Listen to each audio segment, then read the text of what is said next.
Hello नमस्कार दोस्तों। आप सभी का आपके अपने यूट्यूब चैनल पर स्वागत है। तो आज हम आप सभी के लिए बहुत ही इंपॉर्टेंट टॉपिक लेकर आए जो कि आपका होने वाला है। मैं जो पंचवर्षीय योजनाएं हैं उनसे रिलेटेड आज का आपका टॉपिक होने वाला है। ठीक है, ये क्लास आपके लिए सभी एग्जाम के लिए इंपॉर्टेंट है, जैसे कि एसएससी हुआ, रेलवे हुआ। ठीक है, ये सभी एग्जाम के लिए इंपॉर्टेंट क्लास होने वाली है। यहाँ से 1 से 2 क्वेश्चन आपके हाई एग्जाम में पूछे जाते हैं। ठीक है, तो आपको हमेशा याद रखना है इन क्वेश्चनों को। ठीक है, पहला क्वेश्चन पहला मैं आपको समझाने की कोशिश करूंगा अच्छी तरह। जैसे कि पंचवर्षीय योजना है 5 वर्ष के लिए एक केंद्र सरकार द्वारा देश के लोगों के लिए आर्थिक और सामाजिक विकास के लिए शुरू की जाती है। जो ये पंचवर्षीय योजना का उद्देश्य क्या होता है, ये जो हमारी केंद्र सरकार है उसके द्वारा चलाई जाती है। ठीक है, जो हमारे भारत के लोगों के आर्थिक और सामाजिक विकास के लिए ये योजना शुरू की गई थी। पंचवर्षीय योजना को पूरे सोवियत संघ के संविधान से लिया गया है।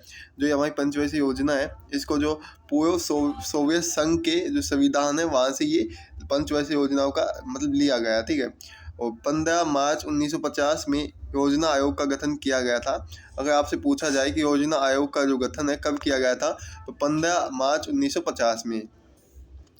भारत के प्रधानमंत्री इसके अध्यक्ष होते हैं। जो हमारे भारत के प्रधानमंत्री होते हैं वो इस जो पंचवर्षीय योजना है इसके अध्यक्ष होते हैं। ठीक है, अगला है आपका योजना आयोग के प्रथम अध्यक्ष प्रधानमंत्री जवाहरलाल नेहरू एवं उपाध्यक्ष गुलजारी लाल नंदा थे। ठीक है, ये भी याद रखना है। अगर आपसे पूछा जाए कि योजना आयोग के प्रथम अध्यक्ष कौन थे, ठीक है, तो आपको बताना जवाहरलाल नेहरू जी, और उपाध्यक्ष पूछे तो गुलजारी लाल नंदा थे। ठीक है, आगे चलते हैं। अभी आपकी पंचवर्षीय योजना है, ठीक है, इनके बारे में थोड़ा देख लेते हैं। जैसे कि प्रथम पंचवर्षीय योजना में क्या है, ये कब से कब तक थी, ये 1951 से 1956 तक थी। 1951 से 1956 तक। ठीक है, और इसकी प्राथमिकता क्या थी, कृषि को उच्च प्राथमिकता दी गई थी। जो आपकी कृषि है, ठीक है, किसान भाई लोग हैं उनको अधिक प्राथमिकता दी गई थी इस पंचवर्षीय योजना के तहत है। किस मॉडल पे आधारित है, हेयोड डोमर मॉडल पे आधारित है। ये भी पूछा जाता है कि प्रथम पंचवर्षीय योजना किस मॉडल पे आधारित है। ठीक है, ये जो आपकी 5 जो भी आपकी पंचवर्षीय योजना है वो अलग अलग मॉडल पे आधारित होती है। ठीक है, जैसे कि इसका लक्ष्य क्या था, 2.1% से आगे 3.6% विकास दर हासिल किया। ठीक है, यह योजना सफल है। ये योजना जो थी ये सफल हो गई थी। ठीक है, इसमें कोई भी प्रॉब्लम नहीं आई थी। कार्य की बात करें, इसके कार्य क्या क्या है, जैसे भागरा नागल परियोजना हो गया, दामोदर नदी घाटी परियोजना, व्यास परियोजना और हीराकुंड परियोजना शुरू की गई थी इसी के तहत। ठीक है, आगे चलते हैं। चलो, अब द्वितीय पंचवर्षीय योजना देख सकते हैं। इसकी जो स्टार्ट तिथि थी या 1956 से 61 थी। ठीक है, 1956 से 61। इसको जो उद्योग क्षेत्र है उसमें ज़्यादा प्राथमिकता दी गई थी। प्राथमिकता कहाँ दी गई थी, उद्योग क्षेत्र को प्राथमिकता दी गई थी। और इसका जो मॉडल होता है वो क्या होता है, पीसी महालनोबिस मॉडल पे आधारित थी। पीसी महालनोबिस जो मॉडल होता है उस पर ये आधारित थी। ठीक है, लक्ष्य इसका क्या था, 4.5% जो 4.1% विकास दर को हासिल किया। ठीक है, इसका लक्ष्य क्या था, 4.5% विकास दर को हासिल करना, लेकिन इसने 4.1% विकास दर को हासिल कर लिया था। ठीक है, जैसे कार्य क्या है, दुर्गापुर, भिलाई, राउरकेला इस्पात कारखाने स्थापित किए गए।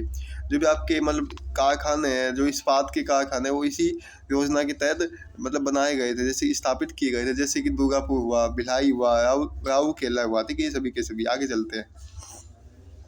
अब आपका द्वितीय हो चुका है, प्रथम हो चुका है। अब तृतीय पंचवर्षीय योजना की देखते हैं। इसका जो शुरुआत है कब से कब तक थी, 1961 से 1966 थी। ठीक है, 1961 से 1966। और प्राथमिकता क्या थी इसमें, उद्योग में कृषि दोनों की प्राथमिकता दी गई थी। यानी इसमें है ना, यानी पहले में तो आपका क्या था, पहले में आपको कृषि की प्रधानता थी। ठीक है, दूसरे में उद्योग की थी। अब तीसरा क्या है, इसमें इन दोनों को प्राथमिकता दी गई है। ठीक है, और उसके अलावा उद्देश्य क्या था, स्वावलंबी अर्थव्यवस्था बनाना। स्वावलंबी एक अर्थव्यवस्था बनाने का एक उद्देश्य था इस पंचवर्षीय योजना का। इसका लक्ष्य की बात की जाए तो 5.6% जो 2.8% विकास दर हासिल किया गया। ठीक है, 5.6% विकास दर का इसमें टारगेट रखा गया था, लेकिन 2.8% विकास दर प्राप्त की गई थी। ठीक है, कार्य की बात की तो 1964 ईस्वी में सोवियत संघ के सहयोग से बोकारो स्टील इंडस्ट्रीज की स्थापना और हरित क्रांति की शुरुआत की गई थी। ठीक है, आपसे एक क्वेश्चन यहाँ से ये भी बन सकता है कि कौन सी पंचवर्षीय योजना के तहत हरित क्रांति की शुरुआत की गई थी, या कौन सी पंचवर्षीय योजना के तहत बोकारो स्टील इंडस्ट्री की जो स्थापना की गई थी, ठीक है। ये सबसे असफल योजना है ही, ठीक है। ये है ना असफल योजना थी, क्यों थी? इसमें जो 1962 में भारत और चीन का युद्ध था, ठीक है, पता होगा आपको। 1965 में भारत और पाकिस्तान का युद्ध था, और 1966 में क्या होगा, सूखा पड़ गया था, ठीक है। क्या पड़ गया था? सूखा। तो इस कारण से जो ये तृतीय पंचवर्षीय योजना थी, ये सबसे अधिक असफल योजना मानी जाती है। अब आगे चलते हैं, आगे देखते हैं अगला आपका चतुर्थ पंचवर्षीय योजना देख लेते हैं एक बार, ठीक है। इसमें क्या है क्या नहीं है।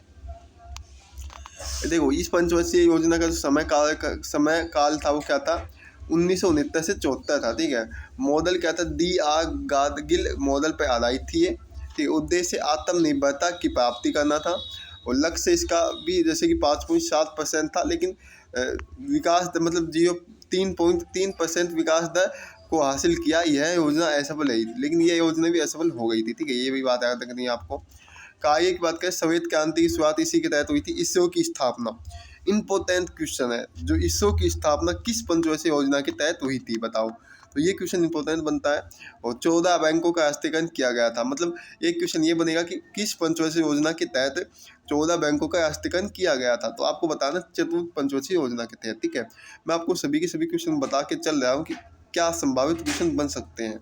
अब अगला, जैसे कि इस योजना में भारत की कृषि वृद्धि दर सर्वाधिक है, मतलब जो भारत की कृषि है वृद्धि दर सबसे ज़्यादा इस योजना में आई थी, ठीक है, याद रखना है आपको। चलो, अब आपका छठी पंचवर्षीय योजना देख लेते हैं क्या है। छठी पंचवर्षीय योजना का कार्यकाल 1980 से 85 था, 1980 से 85। उद्देश्य इसका था गरीबी उन्मूलन पर विशेष जोर दिया गया था इसमें, और लक्ष्य इसका 5.2 था, और जो 5.5 विकास दर को हासिल किया था, ठीक है। कार्य इसका नाबार्ड की स्थापना करना था। नाबार्ड का अर्थ होता है national bank of agriculture and rural development, ठीक है। ये आपका इसकी फुल फॉर्म होती है, आप देख सकते हो ये क्वेश्चन कई बार आता है, नाबार्ड की फुल फॉर्म क्या होती है। इसकी स्थापना की बात की जाए तो 1982 में इसकी स्थापना की गई थी, ठीक है, याद रखना है आप लोगों को सभी को। सातवीं पंचवर्षीय योजना की जो समय काल था वो 1985 से 90 था, ठीक है। मॉडल इसका W मिलर मॉडल पे आधारित थी। ये उद्देश्य रोजगार और शिक्षा पर बल दिया गया था। इसमें कार्य क्या हुए थे? इसमें जवाहर रोजगार योजना चलाई गई थी। भोजन, काम और उत्पादन का नारा इसी योजना में दिया गया था। आपसे क्वेश्चन पूछा जाएगा, भोजन, काम और उत्पादन, ये नारा किस योजना के तहत दिया गया था?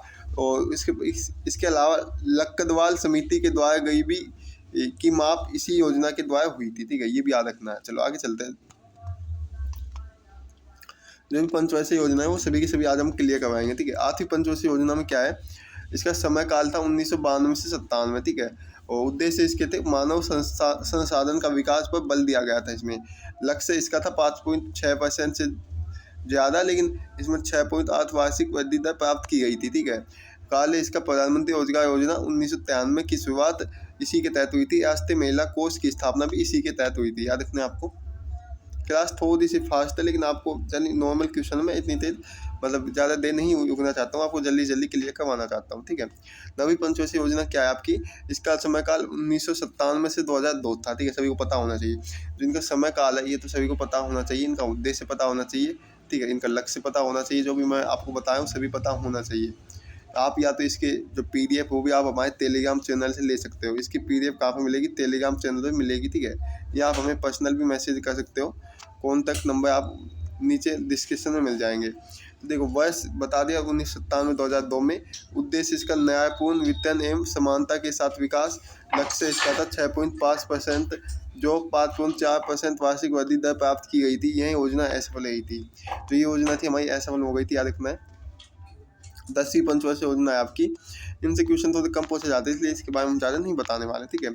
जैसे कि इसकी मतलब समय काल था 2002 से 2007 के बीच। उद्देश्य गरीबी और बेरोजगारी को समाप्त करना था, और अगले 10 वर्षों के प्रति व्यक्ति की आय दुगनी करना इसका मूल वो था, ठीक है, उद्देश्य। अगला चलता है 11वीं पंचवर्षीय योजना। 11वीं पंचवर्षीय योजना का वर्ष 2007 से 2012 तक इसका समय काल था, और उद्देश्य इसका तीव्रतम एवं समावेशी विकास करना इसका एक उद्देश्य था, ठीक है। अगला है आपका, जैसे कि अब लास्ट है ये जो आपका है 12वीं पंचवर्षीय योजना। फिलहाल 12 ही पंचवर्षीय योजना चलाई गई है, ठीक है, इसके बाद अभी नहीं चलाई गई है। तो ये आपका लास्ट है। जैसे कि वह इसकी शुरुआत 2012 से 2017 के बीच हुई थी। उद्देश्य मतलब बीच में था, ठीक है, इसका समय काल हुई नहीं थी, यानी 2012 में स्टार्ट हुई, 2017 में ख़त्म हो गई थी। उद्देश्य क्या थे इसके? तीव्र एवं समावेशी और सतत विकास करना, ठीक है, यानी तीव्र एवं समावेशी विकास करना, सतत विकास मतलब लगातार विकास करना, ठीक है। और 1 जनवरी 2015 को मंत्रिमंडल के एक प्रस्ताव के तहत योजना आयोग की जगह एक नई संस्था नीति आयोग का गठन किया गया था। जो पहले ये योजना आयोग का नाम अब फिलहाल में बदल के इसका नीति आयोग कर दिया गया। नीति का मतलब होता है national institution for transforming India, ठीक है, ये आपका होता है इसका मतलब, ठीक है, आप लोग देख सकते हो। अब हम थोड़ी बात कर लेते हैं। जैसे कि अगर आपको वीडियो अच्छी लगी तो वीडियो को लाइक कर लेना। क्या करना है? सबसे पहले वीडियो को लाइक करना है और अपने सभी दोस्तों के पास वीडियो को शेयर कर देना। क्या करना है? वीडियो को अपने सभी दोस्तों के पास शेयर कर लेना, ठीक है। तो मिलते हैं नेक्स्ट वीडियो में। जय हिंद, जय भारत, सभी लोग हंसते हैं मुस्कुराते हैं।